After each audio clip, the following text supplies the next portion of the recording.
ফের দুটি খুশির খবর মেয়েদের জন্য। অন্নপূর্ণা ভান্ডারের টাকা নিয়ে আবার বড় আপডেট। কাল বৃহস্পতিবার থেকে টাকা ঢুকবে আপনার ব্যাংকে। হ্যাঁ বন্ধুরা, একদম ঠিক শুনেছেন। আজ 15 জুলাইয়ের পর বদলাতে চলেছে আপনার স্টেটাস। যাদের এখনো পর্যন্ত অন্নপূর্ণা ভান্ডার 3000 টাকা ব্যাংক অ্যাকাউন্টে আসেনি কিংবা স্টেটাসে আন্ডার ইনকোয়ারি দেখাচ্ছে, তাদের জন্য বিরাট গুরুত্বপূর্ণ আপডেট।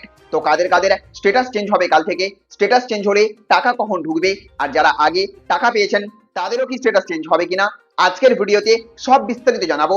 তাই ভিডিওটি শেষ পর্যন্ত অবশ্যই দেখুন। আপনারা দেখছেন টেক শেয়ারিং অনলাইন। ভিডিওটি শুরু করার আগে একটা লাইক করে দিন, বেশি বেশি করে শেয়ার করুন। চ্যানেলে আপনি নতুন হয়ে থাকলে অবশ্যই সাবস্ক্রাইব করে বেল আইকনটিকে অন করে রেখে দিন। তো বন্ধুরা, অন্নপূর্ণা ভান্ডার প্রকল্প নিয়ে আবারও একটি গুরুত্বপূর্ণ আপডেট সামনে এসেছে। 1 জুলাই থেকে বহু যোগ্য মহিলার ব্যাংক অ্যাকাউন্টে 3000 টাকা পাঠানোর কাজ শুরু হলেও এখনো কিন্তু অনেক আবেদনকারী তাদের টাকা পাননি। ফলে স্বাভাবিকভাবেই বহু মহিলার মনে এখন একটাই প্রশ্ন, কবে টাকা ঢুকবে, স্টেটাসে আন্ডার এনকিউরি দেখাচ্ছে কেন, আবার কি নতুন করে আবেদন করতে হবে।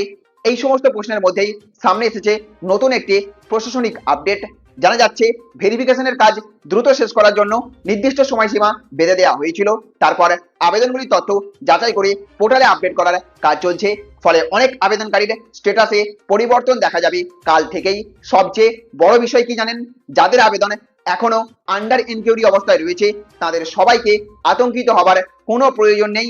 এই স্টেটাসের অর্থ আবেদন এখনো যাচাইয়ের মধ্যে রয়েছে, অর্থাৎ আবেদন চূড়ান্তভাবে বাতিল হয়ে গেছে এমনটা কিন্তু নয়। যদি নথিপত্র ঠিক থাকে এবং ভেরিফিকেশনে কোনো সমস্যা না পাওয়া যায়, তাহলে পরবর্তী ধাপে আবেদনটি অনুমোদনের দিকে এগোবে। যেসব ক্ষেত্রে আধার কার্ড এবং ব্যাংক অ্যাকাউন্টের তথ্যের মধ্যে মিল নেই, ডিবিটি সক্রিয় নেই, আধার সিডিং সম্পূর্ণ হয়নি, অথবা আবেদনপত্রে ভুল তথ্য দেওয়া হয়েছে, সেই সব আবেদন আপাতত আটকে রাখা হয়েছে। এছাড়াও প্রকল্পের নিয়ম অনুযায়ী অযোগ্য হলে সেই আবেদনও কিন্তু অনুমোদিত হবে না।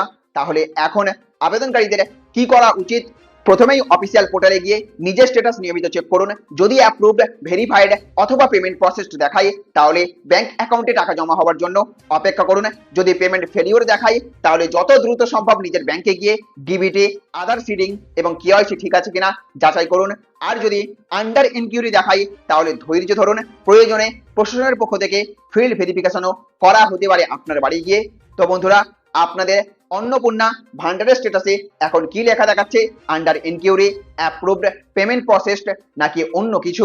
আর আপনাদের অ্যাকাউন্টে 3000 টাকা এসেছে কিনা কমেন্ট করে অবশ্যই জানাবেন। ভিডিওটি যদি তথ্যবহুল মনে হয়ে থাকে তাহলে অবশ্যই একটা লাইক করবেন, বেশি বেশি করে শেয়ার করবেন, যাতে এই গুরুত্বপূর্ণ খবর আরো মহিলাদের কাছে পৌঁছে যায়। ভিডিওটিকে বেশি বেশি করে শেয়ার করবেন। চ্যানেলে নতুন হয়ে থাকলে চ্যানেলটিকে সাবস্ক্রাইব করে রাখবেন। ভালো থাকবেন, সুস্থ থাকবেন। Thank you friends, thank you for watching.